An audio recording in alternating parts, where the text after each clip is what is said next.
12 ans, pas moins, 12 ans que l'on en parle, cet accord sur le nucléaire iranien qui vient d'être signé. Alors, est-ce que c'est l'accord avec un grand A, celui qui garantit que l'Iran ne fabriquera jamais une bombe? On va en parler avec Olivier Ravanello, on sera aussi en direct de New York et de Jérusalem. Mais d'abord, la réaction de Barack Obama tout à l'heure et du ministre des Affaires étrangères iranien. Rappelez-vous, j'ai toujours dit que je me battrais pour empêcher l'Iran d'avoir l'arme nucléaire et je le ferai. Mais je sais que la solution diplomatique est la meilleure pour arriver à cela. C'est notre meilleure option de loin. Je suis confiant pour dire que cet accord est bon pour notre sécurité, pour nos alliés et pour le monde. C'est un pas en avant majeur. Nous avons mis fin à un cycle qui n'était dans l'intérêt de personne, ni de la non-prolifération, ni de personne, pour commencer un cycle qui sera un plus pour toutes les parties concernées. Bonsoir Olivier Ravanello, on va voir avec vous jusqu'où va cet accord, jusqu'où il ne va pas aussi. Mais d'abord, sur quoi on s'est mis d'accord ce soir? Alors on s'est mis d'accord sur un grand principe. Ce principe, c'est de faire en sorte de pouvoir contrôler le programme nucléaire iranien, qui, d'après les Iraniens, ne sert qu'à une production d'uranium civil, c'est-à-dire pour fabriquer de l'électricité, comme dans beaucoup de centrales en France. Pouvoir contrôler ce programme, en échange de quoi la communauté internationale va accepter de lever progressivement les sanctions économiques qui pèsent sur l'Iran. Concrètement, ça veut dire quoi? Comment on contrôle? Il y a trois aspects qui ont été définis et qu'il va falloir encore préciser. Le premier, c'est de pouvoir inspecter les sites. Donc il va y avoir des inspecteurs de l'AIEA, l'Agence à l'énergie atomique, qui vont aller dans les différents sites qui ont été identifiés pour s'assurer bien que la production qui est en cours est une production uniquement civile. Le deuxième aspect, c'est de réduire la capacité de production d'uranium de l'Iran. Ce qu'on appelle l'enrichissement de l'uranium, c'est ça? Alors il faut peut-être expliquer, la 2 secondes, c'est clé. On parle beaucoup de centrifugeuses. Alors pour fabriquer, pour enrichir de l'uranium, vous mettez cet uranium à l'intérieur de grands cylindres qu'on va peut-être voir, voilà, qui sont des centrifugeuses, et à l'intérieur de laquelle vous faites tourner l'uranium de plus en plus vite. Plus il tourne, plus il s'enrichit, et quand il s'enrichit beaucoup, à 80%, il acquiert la capacité de devenir explosif, fissible et donc d'être utilisé pour une bombe atomique. Mais si vous le faites tourner un tout petit peu, ben ça suffit pour être de l'uranium civil. Donc, ce qui a été signé aujourd'hui, c'est que ce nombre de centrifugeuses, qui est aujourd'hui de 19 000, on va le ramener à 6 000. Donc c'est un pas important. Il y a quand même encore d'autres aspects qu'il faut avoir en tête, c'est que on s'est pas mis d'accord sur quel type de centrifugeuse. Comme tout, les technologies évoluent. Est-ce que c'est 6 000 de ces centrifugeuses-là qui ne bougeront pas, celles qu'on voit à l'écran, ou est-ce que c'est 6 000 dans l'absolu? Parce que, comme ça évolue, il y a des nouveaux modèles de centrifugeuses qui enrichissent 15 fois plus. Donc si vous réduisez le nombre par 3, mais que celles qui restent enrichissent 15 fois plus, vous n'avez rien réglé. Ça, c'est ce qu'il va encore falloir négocier dans les différentes annexes jusqu'au mois de juin. Et puis le dernier aspect, c'est le rythme de levée des sanctions. Donc là, on s'est mis d'accord sur un principe, c'est que ça marche, et chacun joue le jeu. Donc si les Iraniens jouent le jeu, ben, progressivement, on lève les sanctions, puis si ça ne marche pas, on gèle tout. Alors, il y a quand même effectivement on va dire des barrières encore ce soir. On va retrouver Elisabeth Guedel, notre correspondante à New York. Bonsoir Elisabeth. L'accord devra, et c'est une des options qui pèsent pour l'instant sur ce texte, l'accord devra être ratifié par le Congrès américain. Et on sait que le Congrès américain n'a pas forcément envie de faire toujours plaisir à Barack Obama.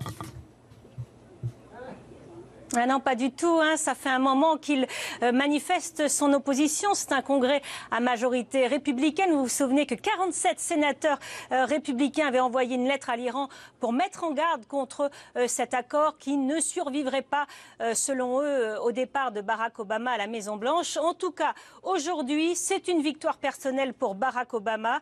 Il voulait cet accord. C'est un vrai choix de politique étrangère. Il le voulait depuis son premier mandat. On se souvient de son premier discours de politique politique étrangère en 2009. Il avait dit craindre que des groupes terroristes comme Al-Qaïda puissent posséder l'arme atomique. Il était persuadé que l'Iran était sur le point d'acquérir la bombe atomique. Il l'a répété aujourd'hui. L'Iran est à 2-3 mois de fabriquer une bombe atomique. Donc il a vraiment tout fait pour que ces négociations aboutissent jusqu'à aujourd'hui. Il a poussé son ministre des Affaires étrangères, John Kerry, à même dépasser la date limite, mais aller jusqu'au bout des négociations. Et il y a encore du travail à faire, a-t-il dit. Il y a encore 3 mois de négociations et pas question, il a bien mis en garde le Congrès, les républicains du Congrès, pas question de faire capoter ces 3 mois de négociations.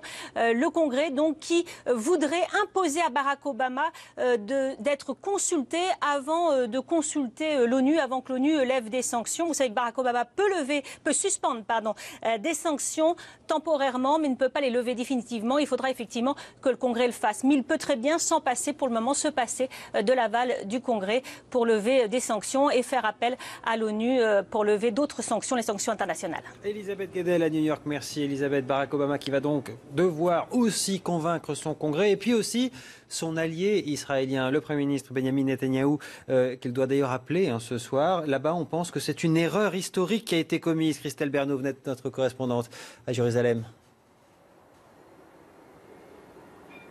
Oui, à Jérusalem, ici on parle d'erreur historique, de capitulation. C'est une mauvaise nouvelle pour Benjamin Netanyahou. Depuis le début, le Premier ministre israélien pense que cet accord est un mauvais accord. Alors il y a 2 jours, un général iranien haut placé a déclaré que la destruction d'Israël était non négociable.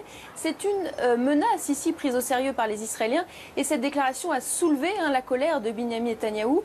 Le Premier ministre israélien ne comprend pas que l'on puisse négocier, conclure un accord avec un pays qui cherche à annihiler Israël et qui prône le terrorisme. Pour Benjamin Netanyahou, les grandes puissances auraient dû conditionner cet accord à l'engagement iranien de cesser toute activité militaire au Moyen-Orient, en Irak, en Syrie ou encore au Yémen.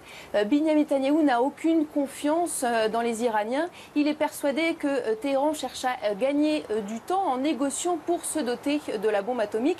Or, un Iran avec l'arme nucléaire, cela signifierait le début d'une course à l'arme nucléaire au Moyen-Orient, ce qui inquiète bien sûr Israël. Enfin, Benjamin Netanyahou n'a pas non plus confiance dans Barack Obama.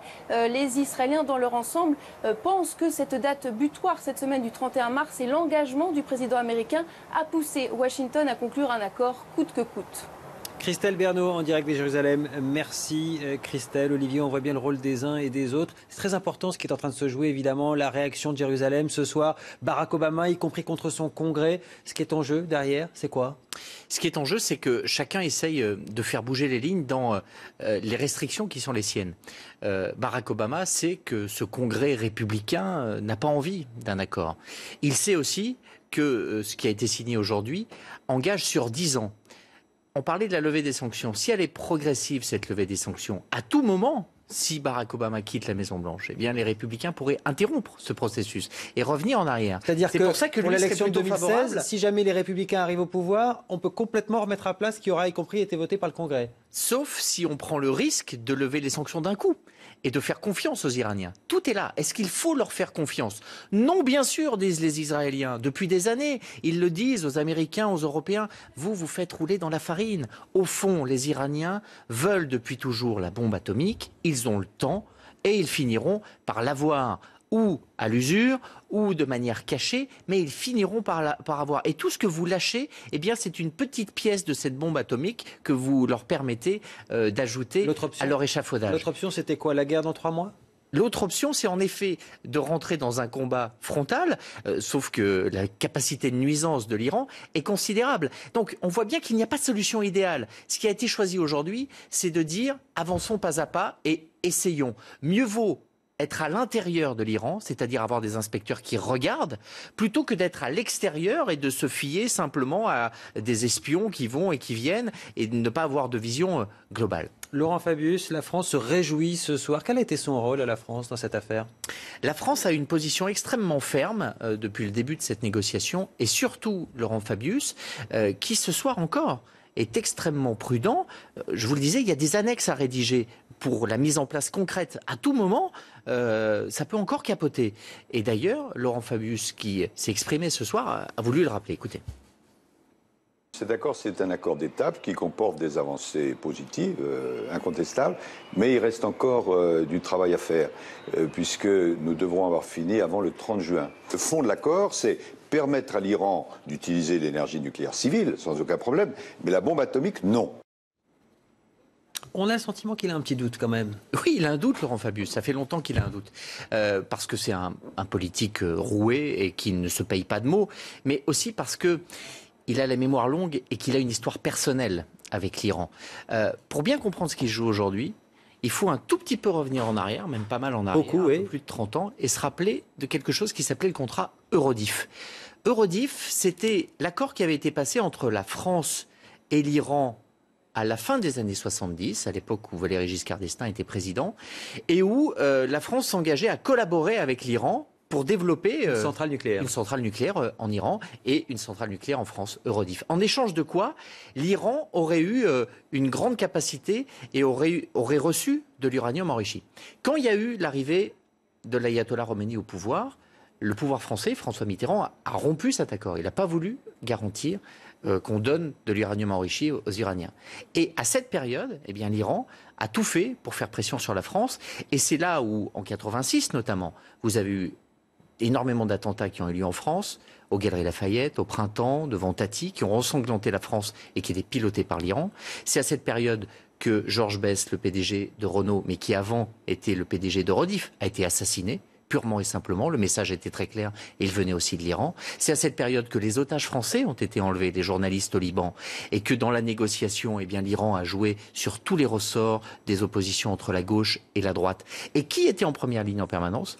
Laurent Fabius, qui était Premier ministre. Depuis, il en est resté marqué. Il ne fait pas confiance aux Iraniens et on a bien senti, encore dans ces dernières semaines, quand il était face à eux, à la table des négociations, que ça trottait dans sa tête. Il a la mémoire longue, Laurent Fabius, et on dit d'ailleurs que les hommes qui n'ont pas de mémoire n'ont pas d'avenir. En l'occurrence, lui en a. En tout cas, il a de la mémoire, effectivement. Dernière question.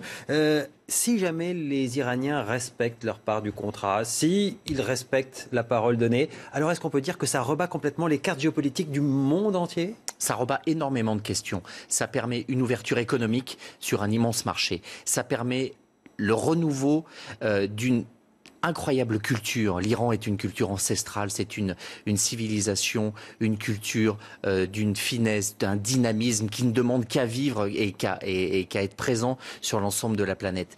C'est la fin d'une menace sur Israël, qui, contrairement à ce qu'on peut penser, n'est pas obsédé par la question palestinienne, mais qui est obsédé par la question iranienne. Si cette menace s'enlève, ça peut aussi remettre à plat beaucoup de choses au Proche-Orient. Et puis, ça peut peut-être permettre, en effet, de régler plus rapidement des questions en Syrie ou au Liban, parce qu'un dialogue et une confiance seraient rétablis. Mais quand même, il vaut mieux avancer pas à pas. Merci Olivier Ravanello pour cette analyse. Voilà ce que l'on pouvait dire ce soir donc sur cet accord historique. Étape, certes, vous l'avez compris, mais étape ô combien importante. Il est 23h pour ceux qui nous rejoignent. Bienvenue dans la deuxième partie du Grand Décryptage. La grève à Radio France, 16e jour demain et les premières explications à la télé du PDG Mathieu Gallet. Il a choisi ce soir iTélé pour le faire. A-t-il convaincu ? On va en parler avec nos invités. Ce sera dans 2 petites minutes, juste après l'essentiel de l'actu avec vous Caroline. Un accord cadre sur 10 ans qui prévoit donc de réduire le nombre de centrifugeuses de 19 000 à 6 000. En échange, les sanctions américaines et européennes levées en fonction du respect par l'Iran de ses engagements. Les 8 jours de négociations ont finalement débouché sur un accord historique à Lausanne, satisfecit général de l'Union européenne et des États-Unis. Rappelez-vous, j'ai toujours dit que je me battrais pour empêcher l'Iran d'avoir l'arme nucléaire et je le ferai. Mais je sais que la solution diplomatique est la meilleure pour arriver à cela. C'est notre meilleure option de loin.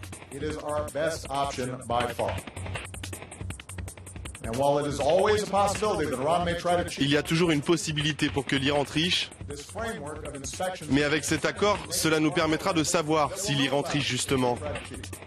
Et en tant que président, j'aurais permis de garder toutes ces options ouvertes. Je suis confiant pour dire que cet accord est bon pour notre sécurité, pour nos alliés et pour le monde. S'agissait-il d'un acte prémédité? L'ordinateur d'Andreas Lubitz a parlé. Le copilote de la 320, la Germanwings, avait fait des recherches sur Internet sur le suicide et sur les portes du cockpit. La seconde boîte noire, par ailleurs, a enfin été découverte aujourd'hui. Elle permettra de confirmer ou d'infirmer le scénario d'un acte délibéré. Cette boîte, de la même couleur que la roche, se trouvait sur la gauche d'une ravine, déjà plusieurs fois explorée, mais elle était totalement enfouie. C'est donc en creusant que ce gendarme l'a retrouvée. Elle a été vraisemblablement soumise au feu car elle est totalement noircie. Son état général laisse raisonnablement espérer une possibilité d'exploitation. Déterminé, il ira jusqu'au bout. Pas question de démissionner alors que les salariés de Radio France entament un 16e jour de grève consécutif demain. Mathieu Gallet réagit en exclusivité sur iTélé. Le PDG de Radio France demande à ce que la grève s'arrête. Il a défendu son projet stratégique devant la ministre de la Culture. Il dénonce un lynchage médiatique. C'est une sorte de chasse à l'homme qui vise tout simplement à nous détourner du fond. En m'attaquant, en sortant opportunément juste avant une grève, illimitée, des choses sur un bureau à Radio France, qui n'est pas mon bureau, c'est le bureau du président de Radio France, qui avait été décidé avant mon arrivée. On vise finalement à nous détourner du fond. Le fond, c'est la réforme qu'on doit faire à Radio France. On va en parler. Et, me semble-t-il, aussi, une certaine pression qu'on met sur le Conseil supérieur de l'audiovisuel qui m'a nommé. Des vacances de printemps avancées, un troisième trimestre beaucoup plus long. Les demandes du monde de la montagne ont été écoutées par le gouvernement. Le nouveau calendrier scolaire a été dévoilé aujourd'hui. Il sera appliqué pour les 3 prochaines années. Voilà pour le rappel de l'actu ce soir. Merci. Place à la deuxième partie du grand décryptage. On va revenir justement sur cette grève à Radio France et les déclarations de Mathieu Gallet tout à l'heure sur iTélé.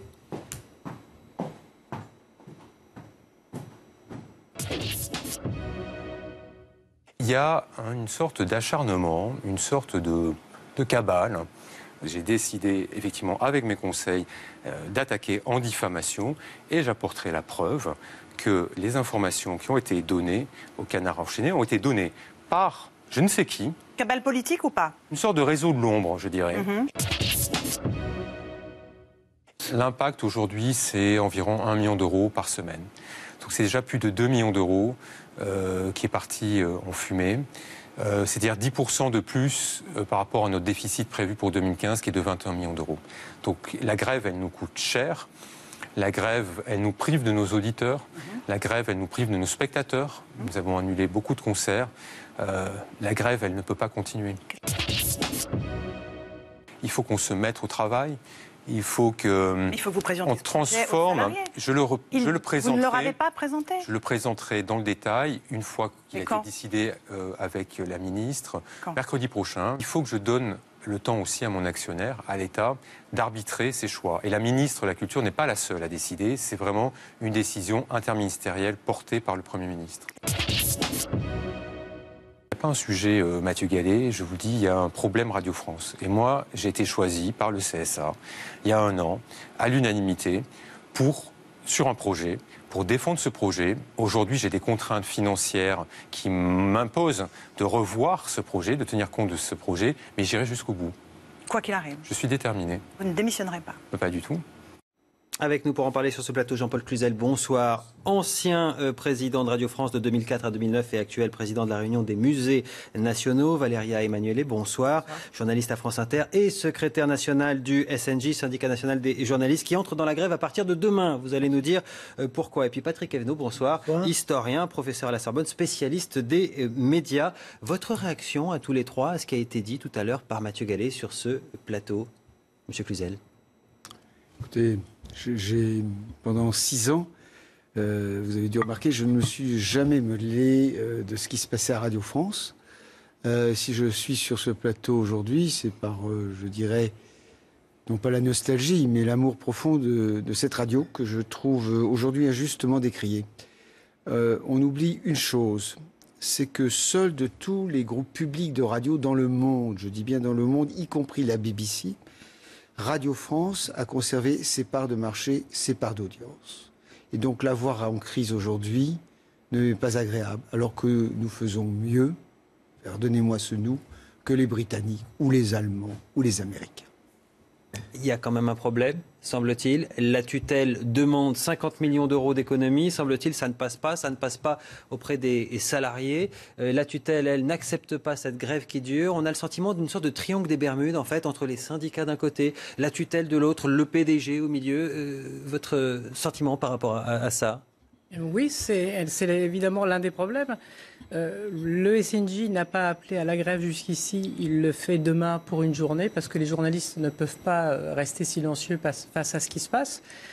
Nous ne partageons pas forcément l'idée qu'un mouvement illimité participe était une bonne idée.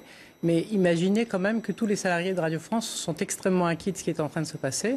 Il y a des jeux qui se font au-dessus de nos têtes alors qu'il nous manque effectivement 20 millions, ou au minimum plutôt 50, et qu'il y a un plan de départ qui a été demandé par le PDG au ministère de la Culture. Un plan de départ de 200 à 300 personnes. Pour l'instant, vous n'en savez pas beaucoup plus d'ailleurs. Il a précisé tout à l'heure justement qu'il attendait mercredi pour vous en parler. Est-ce que ça vous paraît bien ou c'est beaucoup trop long? Ça veut dire que la grève va durer jusqu'à mercredi. En gros, c'est ça que ça veut dire au moins. Bien sûr, ça fait une semaine de grève de plus, personne ne l'ignore. Mais sachez que dans cette histoire, le COM se négocie depuis... Alors COM, contrat d'objectifs et de moyens, en gros le chèque que l'État va vous faire, voilà. C'est plus que ça. C'est vraiment un contrat entre l'État et l'entreprise. Jean-Paul Cluzel a signé le premier COM de Radio France, suivi ensuite par le COM de Jean Lucas. Donc c'est un contrat entre l'État et l'entreprise. L'entreprise vous donne votre budget. Pour Radio France, c'est 90% de son budget. Et en échange, elle demande... elle a toute une série d'indicateurs. Pour Radio France, ça a été pendant 10 ans notamment la stabilité absolue de l'emploi. Nous étions à l'unité près le même nombre et plein d'autres choses notamment. Mais ce COM, parfois, met des mois à se négocier. Et ce n'est pas toujours la faute de Radio France, c'est quelquefois la faute de l'État. Et cette fois-ci, c'est l'État qui a retardé. Nous savons nous connaissons une partie du plan puisqu'il nous a été présenté en CCE. Là, ce qu'a dit Mathieu Gallet tout à l'heure chez vous et chez nous, c'est qu'il attend la réponse de la tutelle. De la tutelle. Votre analyse sur cette question, Patrick Evenot, responsabilité? Elle n'est pas à court terme. Bon, on voit bien qu'il y a plus qu'un triangle des Bermudes, il y a un carré, puisqu'il y a le CSA aussi qui est dans le coup, puisque c'est lui qui a nommé Mathieu Gallet, c'est lui seul qui peut éventuellement le dénommer ou le radier ou je sais pas quoi. Donc on est déjà 4. Et puis en plus, il y a le 5e partenaire qu'on oublie toujours, c'est le public. Les différents publics des différentes antennes, on en parle comme ça. Bon. Moi, il me semble qu'il y a vraiment quelque chose de fondamental, c'est que en France, depuis 65 ans, depuis le début de la Ve République, on joue avec l'audiovisuel public. On en joue, on fait des réformes. On doit être à 22 réformes de l'audiovisuel public en 65 ans, que ce soit pour la télé ou pour la radio, en créant, quand on voit RFI, qui à un moment était un département, ensuite une entreprise indépendante, ensuite rallié, et à chaque fois, on a sans aucune vision d'avenir, et c'est valable pour tous les gouvernements, depuis De Gaulle jusqu'à Hollande, hein, c'est pas seulement un seul gouvernement, depuis De Gaulle c'est comme ça, et on est dans un truc comme ça qui est hors... Et alors, en échange, qu'est-ce qui se passe? Eh ben, les PDG, ils passent 3, 4, 5 ans. Ils n'ont pas le temps d'impulser une politique. Ils n'en ont pas forcément l'envie non plus, parce que c'est plus facile de ne rien faire pour éviter les problèmes. À la limite, c'est plus facile de ne rien faire, et on pourrait en citer un certain nombre, pas Jean-Paul Cluzel, parce qu'il a fait beaucoup de choses, mais on pourrait en citer d'autres. Et quand on voit pour la télé, puisqu'il va y avoir bientôt le renouvellement du PDG de France Télévisions, c'est le même problème. On a Rémi Flimelin qui a... Je ne sais pas ce qu'il a fait de bien ou de mal, mais en tous les cas, il aura duré 5 ans, c'est déjà beaucoup. Certains d'autres, avant, c'était 3 ans, voire 2 ans, voire 1 an, quand il y avait une grande grève. Bon. Donc on a un problème général de gouvernance dans l'audiovisuel public, voilà, c'est ça que vous dites. C'est vrai qu'à la BBC, c'est beaucoup plus stable que ça. Hein. Il faudrait ça peut durer 20 ans. Le RTF, en y intégrant tout, la radio, la télé, France Média Monde, etc., mais en donnant l'indépendance éditoriale et voire financière d'ailleurs. Et financière complète. Alors, qui est responsable de cette situation? Il y en a un qui a son petit avis sur la question, un peu plus qu'un petit avis, même il a fait un rapport, c'est le patron de la Cour des comptes, écoutez. Mais il est évident que ceux qui ont exercé des responsabilités pendant la période que nous avons instruite, ils ont leur part de responsabilité de la même façon que l'État les a eues. L'État a insuffisamment précisé les objectifs qu'il fixe à une radio de service public. Le contrat d'objectifs et de moyens a été remis en cause sans qu'on en tire toutes les conséquences, à la fois au niveau de l'État comme comme au niveau des directions successives de Radio France. Donc il y a un problème. Jean-Paul Cluzel, il y a un problème et apparemment vous en faites partie aussi, d'après le patron de la Cour des comptes. Écoutez, j'ai un petit peu de mal à comprendre ce qui est écrit dans le rapport de la Cour des comptes, en tout cas pour qui se concerne ma présidence. Je voudrais 2 ou 3 exemples. La Cour des comptes met en cause les procédures de marché. Nous avions une commission des marchés. La Cour des comptes met en cause la non-maîtrise du budget. Sur les 5 années de mon mandat, j'ai accumulé 11 millions d'euros de bénéfices. Lorsque je suis arrivé, la trésorerie était à 15 millions, je l'ai laissé à 90 millions d'euros. Il parle d'une augmentation de la masse salariale bien plus importante que l'augmentation des effectifs, en fait. Sous-entendu, on ne s'est peut-être pas serré la ceinture quand tous les Français se serraient la ceinture, en tout cas l'État leur demandait de le faire. Bien sûr, ça fait 10 ans que la BBC se serre la ceinture. Oui, mais attendez, il faut regarder quelle est l'évolution réelle de la masse salariale par rapport aux effectifs. Dans toutes les entreprises, jusqu'à une période extrêmement récente, qui doit en gros dater de 2012, il y a une augmentation des effectifs qui, dans le cas de Radio France, c'était la stabilité. Et puis vous avez une augmentation naturelle. Toutes les entreprises... Non, mais c'est le delta, pardon. 7% grosso modo d'augmentation d'effectifs, 29% d'augmentation de la masse salariale. Donc, vous voyez bien qu'il y a des salaires qui continuent à augmenter quand on demande dans le public à tout le monde de faire des efforts. C'est ça le point de la Cour des comptes. En tout cas, pour ce qui concerne la période de ma présidence, je ne suis pas d'accord avec les chiffres qui sont avancés. Mais sortons de cette présidence et parlons d'une manière générale depuis les 10 dernières années. Est-ce qu'il n'y a pas eu des petites et grandes lâchetés qui font qu'on en est là aujourd'hui et qu'il n'y a plus d'antenne en ce moment et qu'il y a la grève? Quel rapport? C'est une question que je vous pose aussi d'ailleurs si vous voulez, mais d'abord peut-être Jean-Paul Cluzel et puis ensuite vous me répondrez. Mais encore une fois, je ne vais pas commenter la gestion de mes successeurs. Simplement, je sais que pour ce qui me concerne, la partie du rapport de la Cour n'est pas exacte. Je voudrais citer un autre exemple. On dit souvent que le chantier est la cause de toutes les dérives. Mais pour ce qui me concerne... Il a dérapé, le chantier de Radio France. Pas, là encore une fois, chantier du bâtiment, il y a un rapport qui, à mon avis, ne fait pas suffisamment de distinction entre les différentes périodes. Pour ce qui concerne la période de la présidence, le chantier qui était approuvé, il a été après consultation des entreprises sur un chiffre de 240 millions d'euros et pas sur les offres des entreprises. Et la tranche qui a été réalisée conformément aux décisions du conseil d'administration, elle a été respectée. Nous avons même rendu 10 millions d'euros là-dessus. Donc, à moins que tout ait dérapé par la suite, ce qui m'étonnerait, j'ai tout de même du mal à adhérer à l'ensemble d'analyses qui est présenté. Alors, la question et le rapport, c'est peut-être Didier Migaud qui en parle lui aussi d'ailleurs, une question qui se pose souvent, est-ce qu'il y a des privilèges qui aujourd'hui, ma foi, ne devraient plus avoir cours quand on est salarié de Radio France? Regardez ce qu'il dit le président de la Cour des comptes, Didier Migaud. Il y a un régime de travail qui peut être considéré comme étant plus favorable qu'ailleurs, lorsqu'on regarde objectivement les choses. Et il y a encore quelques rigidités, on le voit bien, dans le fonctionnement et dans la gestion, y compris dans les dépenses de personnel. On a pu constater des primes d'encadrement qui continuent d'être versées alors qu'on n'encadre plus. Vous n'avez pas ça dans la fonction publique. Quand vous n'encadrez plus, il n'y a pas de raison que vous continuiez à percevoir une prime. Donc voilà, il y a un certain nombre de rigidités qui, dans le contexte d'aujourd'hui, se comprennent moins. En gros, il se dit, le monde change, sauf à Radio France. Mais de quoi parle-t-on quand on pense qu'un chef de service a une prime d'encadrement de 128 € et qui peut en garder 80% au bout de 10 ans, ça vous paraît indigne? Non, mais ce sont des cumuls. Il y a les 2 orchestres avec des conditions de travail apparemment plutôt bonnes. Tout à l'heure, vous nous parliez, vous avez l'air d'entendre, si vous voulez, que nous nous roulons dans l'argent public alors que tout le monde se serre la ceinture. Je ne crois pas avoir employé cette expression. Non, mais vous l'avez laissé entendre. Pas du tout. Je pose des questions et comme c'est votre métier, vous savez ce que c'est que de poser une question. Ce qui est important, c'est une réponse. Ce n'est pas une attaque ad hominem. Alors, je ne fais pas d'attaque ad hominem, monsieur, je m'explique. J'explique que nous ne roulons pas dans l'argent public, que nous vivons avec la dotation de Radio France, que nous sommes à l'unité près exactement le même nombre d'équivalents temps plein CDI, CDD depuis 10 ans. Il y a un recours faramineux, par exemple, aux CDD, aux intermittents, qui ne sont pas plafonnés, ce qui est le cas à France Télévisions. Ils ne le sont pas chez vous. Est-ce que tout ça, c'est normal ?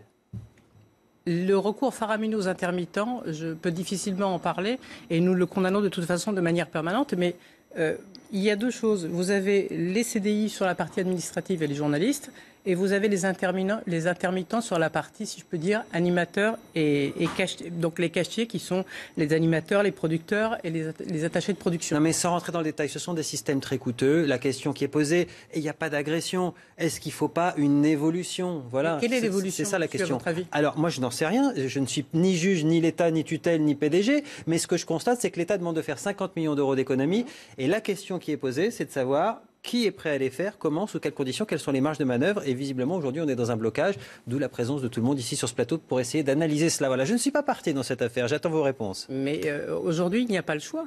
D'abord, il va falloir trouver 50 millions d'économies, et il n'y a pas le choix non plus, puisque vous avez vu qu'est sur la table un plan de départ de 200 à 300 personnes. C'est pas pour les gens qui vont partir que je me fais du souci, c'est comment va-t-on pouvoir travailler à 300 en moins? Ça oui, je me pose cette question. Chef, non. Écoutez, je ne sais pas parce que je ne rentre pas dans la mécanique et j'arrive pas à comprendre, mais il y a deux logiques qui s'affrontent. Il y a la logique qui dit, par exemple, 2 orchestres pour une radio comme ça, c'est trop. Et puis il y a la logique salariale qui, effectivement, dit, oui, mais qu'est-ce qu'on fait des emplois? Qu'est-ce qu'on fait des 50 ou 60 personnes? Si on fusionne les 2 orchestres, qu'est-ce qu'on en fait? Je ne sais pas combien il en restera sur le carreau, hein, je n'ai pas les comptes exacts, une centaine. Bon. Qu'est-ce qu'on en fait? Je précise les enjeux, hein, c'est 30 millions de budget, les 2 orchestres, ça rapporte, je crois, 3 millions en recettes. 60 millions de budget. 60 millions et 3 millions en recettes. Pour les 4 formations musicales, parce qu'il y a aussi les chœurs et les chœurs et la maîtrise. Mais bon, alors effectivement, c'est un choix politique. C'est-à-dire qu'on peut voir que dans certains pays, un certain nombre de radios nationales ont conservé 1, 2, 3 orchestres. Dans d'autres, ils ont compacté pour faire un seul orchestre, un seul ensemble. C'est un choix politique. Je comprends très bien que les salariés n'aient pas envie d'être mangés à cette aune-là. Et en même temps, si on décide qu'on restreint les budgets, tous les budgets, qu'ils soient culturels, financiers ou autres, à ce moment-là, il faut que Radio France, comme France Télévisions, comme l'université qui supporte des compressions budgétaires, prenne sa part. Oui, essaie de faire différemment, c'est ça que vous dites. Et essaye de faire différemment, parce qu'en même temps, depuis 10 ans, on est passé à la numérisation, on est passé à l'Internet, on est passé à la web radio, on est passé à toute une série de choses comme ça. Il faut que ça évolue. Il y a évidemment des métiers qui ne se font plus de la même façon. La numérisation, quand il y avait des bandes magnétiques, il fallait un certain process. Maintenant, avec la numérisation, c'est tout à fait autre chose. Et peut-être faut-il moins de techniciens pour faire la numérisation. C'est une question que je pose, mais je crois qu'il faut effectivement évoluer. On ne peut pas rester comme il y a 10 ans. Jean-Paul Cluzel, vous avez eu le sentiment, vous, quand vous étiez patron de Radio France, de faire face à, j'allais dire, des résistances qui faisaient que personne n'avait envie de s'y confronter, et notamment la tutelle d'ailleurs, par manque de courage politique, parce que c'est vrai qu'une grève à Radio France, ça se voit, ça s'entend, alors finalement, il ne faut peut-être pas faire bouger tout ce milieu-là, et finalement, on a laissé filer les déficits, et aujourd'hui, le problème se pose et on est face au mur. Ce qui est clair, c'est que, à ma connaissance, jusqu'aux toutes dernières semaines, aucun gouvernement n'avait jamais demandé d'envisager un plan social, bien au contraire. L'idée était effectivement, comme l'a dit Mme Emmanuel, d'avoir une stabilité de l'emploi dans lequel on procédait au redéploiement nécessaire pour avoir la modernisation des missions. C'est ce qui s'est passé sous mon mandat et je crois sous celui de mon successeur.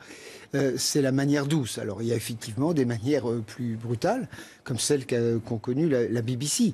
Mais encore une fois, c'est une question qui ne concerne pas uniquement la direction de Radio France. Elle nécessite que l'actionnaire, n'est-ce pas, accepte la responsabilité d'une manière plus dure.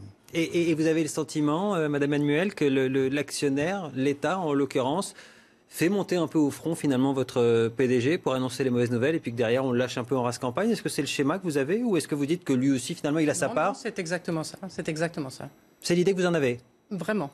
C'est exactement ça parce que j'ai l'impression que le ministère de la Culture n'a aucune envie de porter ce plan social. Effectivement, si un gouvernement a comme projet principal pour Radio France, alors qu'il défend l'emploi comme projet principal, mais si son projet principal pour Radio France est un plan social, je comprends qu'il soit gêné aux entournures. Ma dernière question qui vous concerne, les journalistes donc, de votre syndicat rentrent dans la grève demain, ça peut durer combien de temps? Parce que vous n'étiez pas pour une grève illimitée au départ, est-ce que là vous pouvez aller un jour. Juste une journée? Juste une journée, ça vous paraît raisonnable?